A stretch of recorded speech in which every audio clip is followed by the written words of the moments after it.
જય જવાન જય કિસાન. નમસ્કાર. જુઓ આજે પણ આપણા ખેતરમાં પાણી વાળવાનું ચાલુ છે કામકાજ. આ રીતે બેઠું પાણી વાળીએ કેમ અત્યારે હાલ ગરમી વધારે પડે છે એટલે જમીનમાં ભેજ રહે. અઠવાડિયું થઈ ગયું પાણી વાળે. આજે ફરીથી પાણી વાળીએ છીએ આપણે. તમને બતાવું. જુઓ આ રીતનું છે.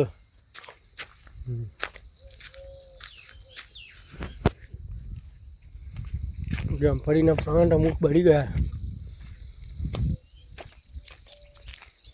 વાંધો નહીં, આની કન્ડિશન સારી છે.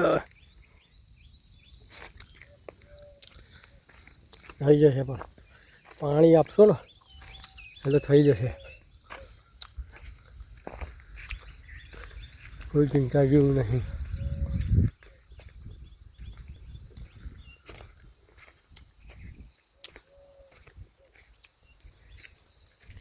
જય જવાન જય કિસાન.